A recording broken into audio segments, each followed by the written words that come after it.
Jalan antar kecamatan Tambakromo dan Kayen Kabupaten Pati mengalami longsor 35 meter yang disebabkan oleh hujan deras. Masih memasuki musim penghujan, deretan bencana banjir dikabarkan terus menerjang Kabupaten Pati.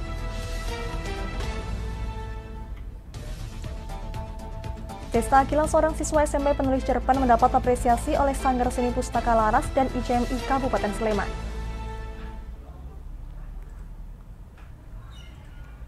Selamat sore pemirsa, selama 30 menit ke depan kami akan menemani Anda bersama saya Amda Soraya. Inilah kabar Indonesia.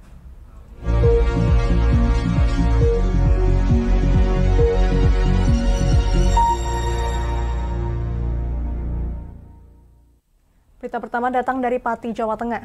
Di kala musim penghujan tiba, bencana banjir seolah terus menghantui Kabupaten Pati. Deretan bencana banjir dikabarkan terus menerjang Kabupaten Pati. Diharapkan pemerintah daerah maupun pemerintah provinsi untuk serius mengatasi bencana banjir agar tidak terus terulang menerjang Kabupaten Pati. Hilang nih materialnya kayak toti. Di saat memasuki musim penghujan seperti saat ini, bencana banjir seolah terus menghantui Kabupaten Pati.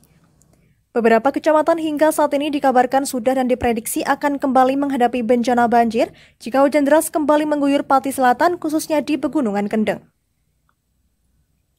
Terbaru pada Senin malam, hujan deras yang mengguyur sejak sore hari mengakibatkan banjir kembali menggenangi Desa Sinomidodo, Kecamatan Tambakromo, Desa Karangawen, Desa Godot, dan juga Gunung Panti. Tidak hanya itu, beberapa wilayah di Kota Pati juga tergenang banjir meski hanya sebentar. Sebelumnya juga akibat tanggul Sungai Kaliombo yang kembali jebol akibat tidak sanggup menahan air dari Pegunungan Kendeng pada Senin pagi, Desa Ketitang Wetan, Kecamatan Batangan, dan juga jalur Pantura tergenang banjir. Maraknya bencana banjir nampaknya harus menjadi perhatian serius bagi pemerintah daerah. Sebab banjir seolah menjadi momok bagi masyarakat Kabupaten Pati jika memasuki musim penghujan tiba seperti saat ini. Diharapkan masyarakat Kabupaten Pati khususnya yang berada di wilayah Pati Selatan untuk terus waspada. Sebab jika hujan turun, bencana banjir sangat mungkin untuk datang menerjang. Dari Pati, Jawa Tengah, Tim Lingkar TV melaporkan. Masih dari Pati, Jawa Tengah pemirsa, jalan antar kecamatan Tambakromo dan Kayen Kabupaten Pati mengalami longsor 35 meter. Longsor ini dinilai disebabkan oleh hujan deras yang mengguyur Pegunungan Kendeng. Meski longsor ini sudah sejak Jumat lalu, hingga kini belum ada perbaikan jalan longsor tersebut. Lalu lintas warga terutama mobil dialihkan ke jalan alternatif lain.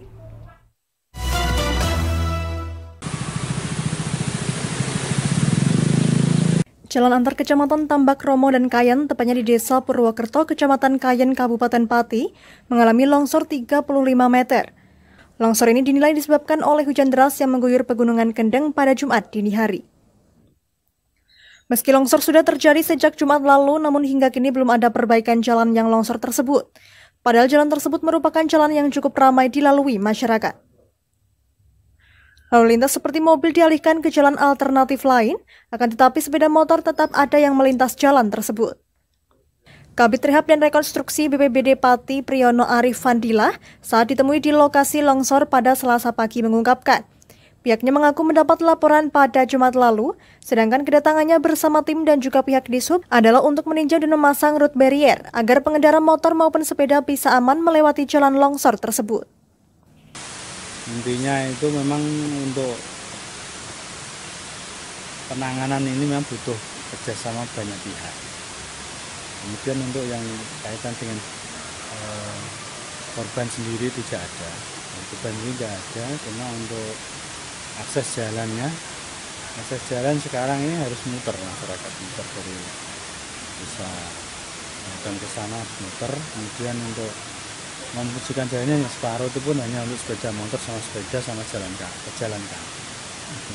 Pak, kalau untuk sepeda motor masih bisa Pak ya? Masih bisa, tapi harus hati-hati Mas ini. Itu ada dari pihak Dishub juga memberikan barrier, ini barriernya, penghalangnya itu tidak boleh kesini karena sangat bahaya. Kini tebing setinggi kurang lebih 20 meter dengan lebar 35 meter ini belum diperbaiki sama sekali oleh pemerintah daerah. Terlihat para pengendara motor dan juga sepeda masih melintasi jalan longsor meski dirasai membahayakan. Pihak BPBD mengimbau kepada pengendara yang melintas untuk tetap berhati-hati melintasi jalan longsor tersebut. Dan bagi kendaraan roda 4, jalan sudah ditutup dan dialihkan ke jalan alternatif. Dari Pati, Jawa Tengah, Fajar Mukti, Lingkar TV, melaporkan. Kita beralih ke Gunung Kidul, pemirsa. Jelang Natal dan Tahun Baru, harga jual ayam potong di pasar tradisional Gunung Kidul, Yogyakarta mengalami lonjakan harga. Harga per kilogram ayam potong kini menembus hingga Rp35.000, sehingga berpengaruh pada daya beli masyarakat.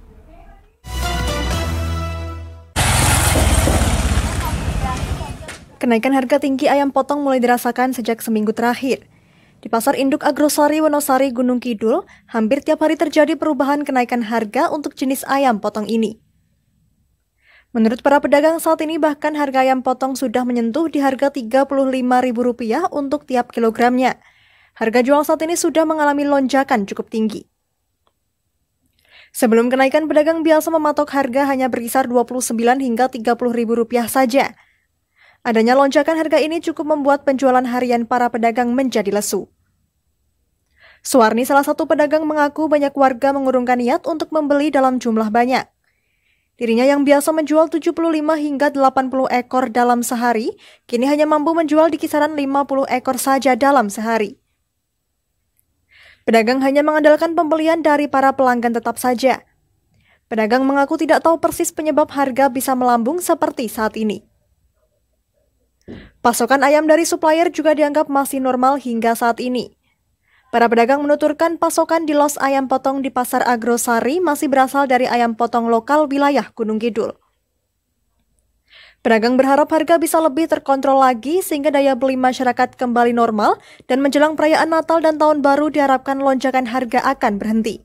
Menurun karena daya beli masyarakat juga berkurang karena harga mahal. Sejak kapan, Bu? Udah seminggu yang lalu. Kenaikannya bisa ceritakan dari berapa sekarang berapa? Dari 18 sampai sekarang 21,5, 21 hidupnya per kilo. Kalau ini potongnya? Ini potongnya dari 30 sampai 34. Selain harga ayam potong, beberapa komoditas sembako lain seperti telur ayam dan aneka sayuran juga sudah mengalami kenaikan. Dari Gunung Kidul, Yogyakarta, Setia Budi, Lingkar TV, melaporkan.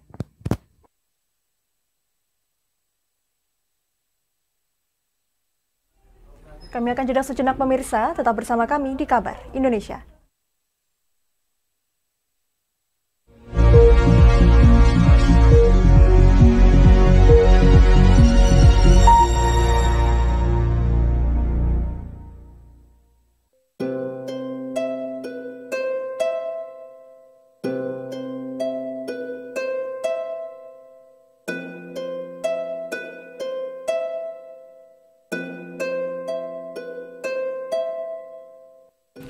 Wah, iki yo siaran TV apik temenan.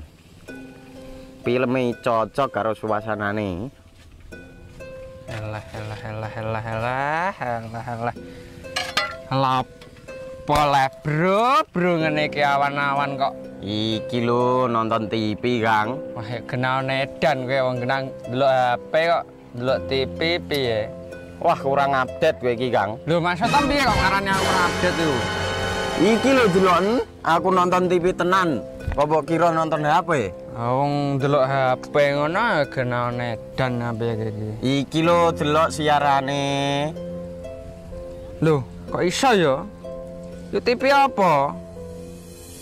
Jenenge Lingkar TV, Kang. Saiki erane TV kok ngene iki. Kok Lingkar TV nek diae awak dhewe panggone iso nonton TV lewat HP.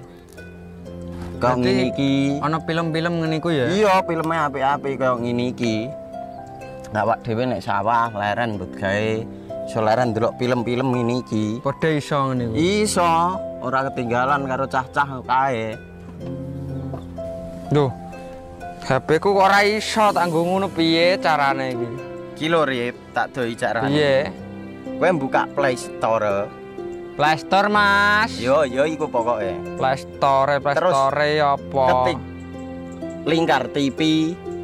Engko lek wis ngono, klik install. Nah, engko wis ana metu menune Lingkar TV karek ndelok siaran apa ae. Film-filme apik-apik. Berarti film channel Lingkar TV metu nang kene kabeh ra? Iya. Filme wah cocok karo suasanane cara didelok ya. Oh, wis iki iso iki. Iya metu kabeh ngene TV-TV wah. Iya. Kondiange ya. Mangkane Lingkar TV filme apik-apik kabeh. Iya aku ngene kok. Lagi reti iki aku malah. Sekolo Iya. ana bocah-bocah ajak ndelok. Heeh ben seru nang kene ya, kawan. Wabek. Rene lo. Tak deloki apik-apik ana film Jos iki.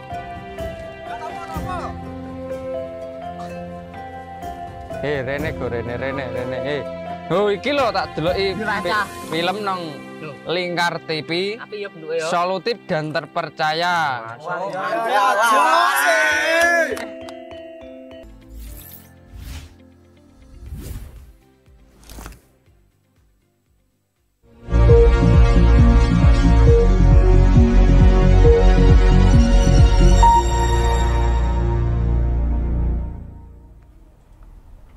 Saat ini Anda masih menyaksikan Kabar Indonesia.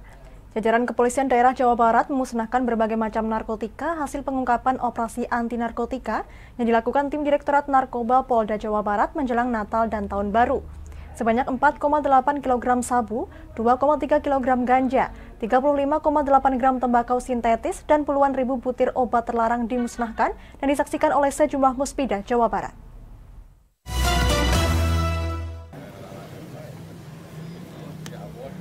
Bertempat di halaman Direktorat Narkotika Polda Jawa Barat, sejumlah barang bukti narkotika, obat-obatan terlarang, miras, dan jamu-jamu ilegal ini dimusnahkan. Kabid Humas Polda Jawa Barat Kombes Pol Ibrahim Tombo menyebut, barang haram yang disita ini dan dimusnahkan merupakan hasil operasi antik 2022 dan juga giat Direktorat Narkoba Polda Jawa Barat yang digelar menjelang Natal dan Tahun Baru. Operasi anti narkotika digelar selama 10 hari, yaitu dari 16 hingga 25 November 2022. Petugas berhasil mengungkap 151 kasus tindak pidana narkoba dengan jumlah tersangka sebanyak 193 orang. Dari ratusan tersangka yang terjaring, 41 orang diantaranya merupakan target operasi atau TO dan non-TO sebanyak 152 orang. Banyak 41 orang, kemudian non-TO sebanyak 152 orang. Jumlah barang bukti yang berhasil disita berupa narkotika jenis ganja sebanyak 1006 gram dan 9 batang. Untuk narkotika jenis sabu sebanyak 697,29 gram, ekstasi sebanyak 10 butir, kemudian tembakau sintetis 430,66 gram. Semua barang bukti ini dimusnahkan bersama dengan unsur Muspida Jawa Barat. Selama pelaksanaan operasi antik, ada 6 laporan polisi yang dibuat Direktorat Narkoba dengan TKP di sekitar Kota Bandung, Kabupaten Bogor, Kota Bogor, dan Kabupaten Sukabumi. Dari Bandung, Jawa Barat, Bobi Roska, Lingkar TV, melaporkan.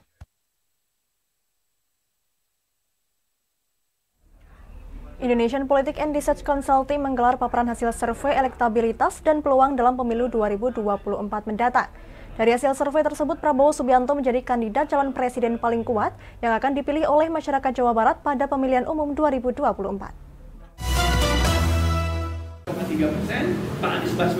Dari survei yang dilakukan Indonesian Politics and Research Consulting terhadap 1.176 responden, nama Prabowo menempati posisi teratas disusul Anies Baswedan. Sosok Menteri Pertahanan tersebut memiliki elektabilitas 24,8%, disusul Anies Baswedan dengan 24,7%. IPRC juga menyebut ada Ridwan Kamil dengan tingkat elektabilitas 13,8%, disusul Ganjar Pranowo dengan 11,8%. Direktur Operasional dan Data Strategis IPRC Idil Akbar mengatakan, sosok Prabowo untuk saat ini mendominasi bila disandingkan dengan Ganjar pada pemilihan presiden mendatang. Pasangan Prabowo-Ganjar memiliki elektabilitas 51,2%, jauh meninggalkan Anies Agus Harimurti Yudhoyono berada di angka 39,2%. Anies Baswedan dengan Ahmad Heriawan itu tetap akan menang mereka sebagai calon presiden dan wakil presiden. Begitu juga jika Anies dengan UAS juga akan masih menang Prabowo Subianto ataupun dengan Ganjar Pranowo. Sekarang nama-nama lain dengan 3 pasangan, kalau memang simulasi 3 nama, misalnya dengan katakanlah dengan Erick Thohir ataupun dengan Puan Maharani, itu sebetulnya masih cukup jauh. Jadi relatif Jawa Barat nama Prabowo Subianto dan Anies Baswedan itu akan memberikan pengaruh besar. Nah, sementara kemudian siapa akan menjadi wakilnya akan menentukan kemenangan dari masing-masing mereka. Di sisi lain, Guru Besar Ilmu Politik dan Keamanan Universitas Padjadjaran Profesor Muradi mengatakan, elektabilitas Gubernur Jawa Barat Ridwan Kamil untuk maju ke Pilpres dinilai belum kuat. Pasalnya Ridwan Kamil belum mendapat dukungan dari parpol besar dan popularitasnya masih kalah dengan kandidat yang ada saat ini. Resikonya dia baru kemudian bisa masuk di jalur yang lain. Nah, berarti opsi ketiga itu ada dua. Opsi pertama 3A ya, 3A itu adalah balik ke Jabar, 3B-nya coba peruntungan ke Jakarta. Kalau saya boleh saran, karakter beliau kan lebih cenderung ke Jakarta daripada Jawa Barat. Kenapa? Karena Jakarta punya undangan sendiri yang memang beliau bisa langsung ke bawah, bisa ngurusin gorong-gorong, bisa ngurusin marahin RT RW gitu. Kalau di sini kan nggak bisa karena ada undang-undang ODA yang memang memaksa mereka, dia nggak bisa terlalu jauh ke bawah begitu. Disebut-sebut sosok Prabowo dan Anies bersaing cukup ketat pada kontestasi pemilihan mendatang. Pasalnya Tatar Pasundan merupakan salah satu basis terbesar bagi kedua tokoh nasional tersebut.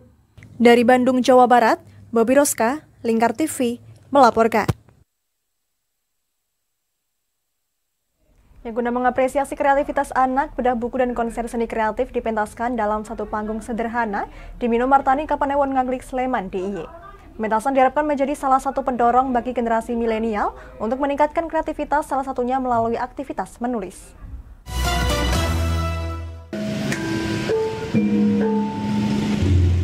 Pementasan kesenian oleh kalangan milenial ini digelar di sebuah panggung sederhana di Sanggar Seni Pustaka Laras, Jalan Kakap Raya 36 Mino Martani, Kapanewon Ngaglik, Sleman, DIY. Gamelan menjadi salah satu kesenian yang ditampilkan untuk mengapresiasi sebuah buku cerpen karya Cesta Akila Nurayan berusia 15 tahun, seorang siswa sekolah menengah pertama atau SMP.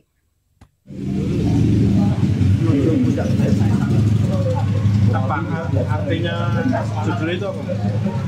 Karena sebagian besar cerpen yang ada di buku tersebut bertema misteri. Kenapa kok tertarik dengan hal semacam itu? Pesan apa yang ingin disampaikan kira-kira? Jadi memang Berawal dari kecintaannya terhadap dunia misteri sejak kecil, Cesta Akila Nurayan membuat sebuah buku antologi cerita misteri dengan judul Menuju Puncak Misteri, yang berisi cerita misteri kasus pembunuhan di sebuah sekolah. Menurutnya dunia misteri sangat menginspirasinya sehingga memudahkan untuk dibuat menjadi sebuah karya buku. Dalam proses kreativitasnya, Cesta senantiasa berdiskusi dengan Dr. Sumaryadi, sang kakek yang juga seorang penulis ternama di Yogyakarta, terutama untuk pembuatan naskah ketoprak. Salah satu yang tidak menghubungi saya, karena saya suka nulis, meskipun sekarang itu konsentrasi saya mungkin pada tulisan ilmiah tapi saya juga banyak nulis cerita fiksi, diantaranya lakon-lakon ketoprak. Dr. Sumaryadi, penulis naskah sekaligus dosen di Universitas Negeri Yogyakarta ini, menceritakan sang cucu sering mengajaknya berdiskusi tentang berbagai hal terkait dengan dunia kepenulisan. Karya seorang anak siswa SMP ini pun sangat diapresiasi oleh Sanggar Seni Pustaka Laras dan Ikatan Cendekiawan Muslim Indonesia atau ICMI Kabupaten Sleman. Meski masih kecil namun disebut sudah berani mengekspresikan dirinya sendiri melalui sebuah karya tulis.